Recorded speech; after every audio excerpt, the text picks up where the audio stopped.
You took the photos down from your mother's case. Yeah, well, the case was solved. This one isn't.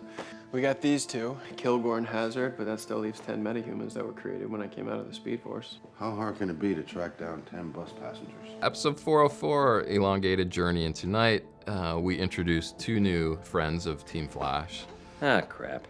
The first is Ralph Dibny. That's him. Oh, he's handsome in a square-jawed Oliver Queen kind of way. For real? Babe, you know I've only got eyes for you. Ralph is a private eye. I smell a mystery. What you learn is that he and Barry have this sort of checkered past. He used to be a cop. Dirty cop. He got kicked off the force. What Ralph learns, discovers in a hilarious sequence is that he has the ability to stretch, and now he needs Barry Allen and Team Flash to sort of help put him back together. Who are you?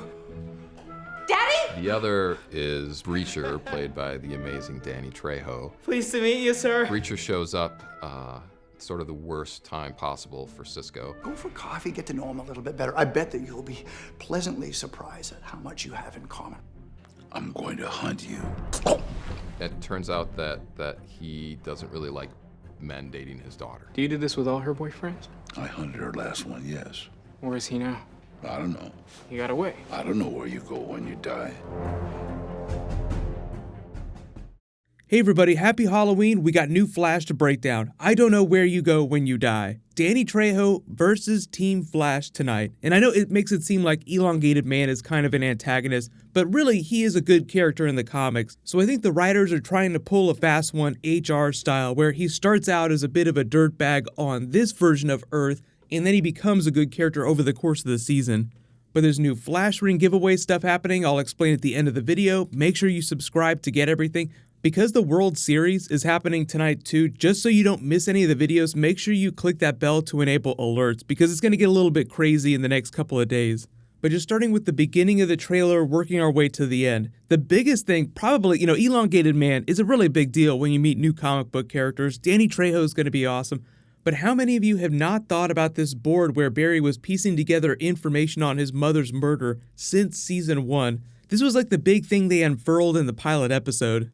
Affected the particle accelerator, which is up and running smoothly, according to Star Labs CEO Harrison Wells. The weather has already here, as no one seems ready to leave. Those outside are finding cover wherever they can. Perhaps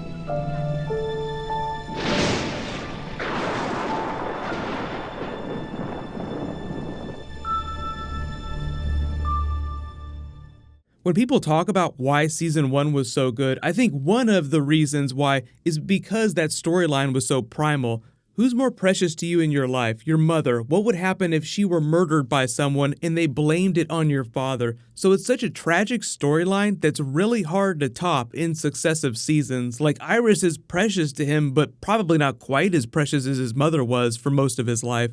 So the fact that they're using the board in episodes again to actively solve their mystery is a big callback to season 1. Like they said earlier this year, they're going to try and give season 4 a season 1 vibe. He's also taken down all the evidence for her case, as if he's sort of putting her in the past. Like he said, he's moved past it. Like when they were talking to the therapist, he was talking about all the people that had died. Like, oh yeah, my mother died, my father died too, but I'm past it, I've dealt with it. I love therapy. Oh, have you been before? Just once when I was a kid, after my mom died. Oh, your mom. Oh. Well, my dad died too. Just for your notes. So those are all things that happened while he was in the Speed Force for an indeterminate amount of time, because I think we can agree that a couple months isn't long enough to deal with that, but when you're in the Speed Force, you're beyond space-time, so he lived multiple lifetimes while he was in there. So I am fine with the logic, but you do have characters like Joe, who's been in real time for the last 6 months and has recognized how big this has been for Barry his whole life. So when he sees that, he's like, holy shit, you took down your mother's murder board. This is a big deal. Moving into Ralph Dibny, I'll be interested to see if they include any lines of dialogue that talk about what they thought happened to him after the particle accelerator exploded, because way back during season 1, they thought that he had died. Like, I think Harrison Wells just rattled those names off. Maybe they were mistaken, maybe it is a full-blown retcon, I guess we'll find out. But I think we can assume that he has not been at the police station for the last couple of years, so whenever he got kicked off the force because Barry says that he's a dirty cop, that probably happened sometime before the events of season 1. So as with anything, when they introduce a comic book character who's a good character in the comics, but he seems like a total dirtbag, like in the way that Jay Garrick seemed like a total dirtbag, and they're like, oh my god, what did they do to Jay Garrick? Oh, surprise, something else is going on. So I wouldn't be surprised if Ralph Dibny has some other reason for why people think that he's a dirty cop. Like maybe what happened isn't exactly what Barry thinks happened, so he'll find out that he's not that bad of a person. But when you think about HR coming from Earth-19 because he was such a dirtbag on that planet and he wanted to do something better with his life, he actually wasn't that bad. And the only big law that he broke on Earth-19 was that he breached to another Earth. Their big law was that you were not allowed to travel the multiverse because of a big war that they had in their past, which maybe they'll address in a future episode because now we have Danny Trejo coming on the show, and obviously it's mostly for the comedy of being the mad dad who doesn't want people dating his daughter. But Breacher was a pretty big character in the New 52. He was a bit more of a straight-up bad guy, but his abilities are a much more powerful version of what Cisco and Gypsy can do. I'll be interested to see if they ever try to double down on him in a future episode, like they're like, okay, we're going to turn him into a real villain on The Flash. If they try to do some big multiverse story and involve Earth-19 in a bigger way, because I know everybody's asking about the Accelerated Man, when is he coming back? There's so many different Flashes of the multiverse we haven't met yet.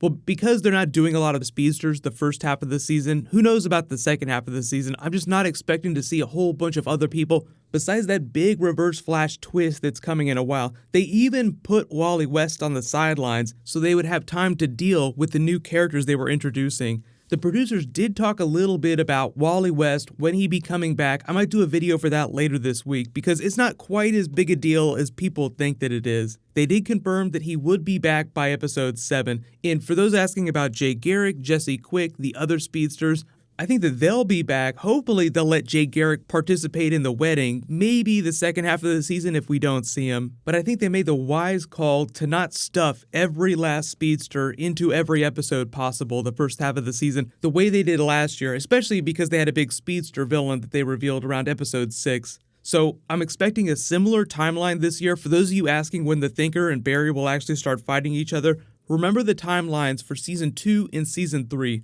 By the time you get around to Episode 6, that's when you have a big villain reveal, like, oh my god, this is the guy that we've been fighting. What's going on? And then through the next couple of episodes, they deal with that. You have the big crossover episode, and you have the mid-season finale where they actually fight each other. So there's a new round of the Flash Ring giveaway. All you have to do to enter is be a subscriber, leave a comment on this video. I'll announce the winner when I post my Flash video later tonight. There's a Gravity Falls Rick and Morty Easter egg video that I've been working on. I'll try to post that if I finish it before the episode happens tonight.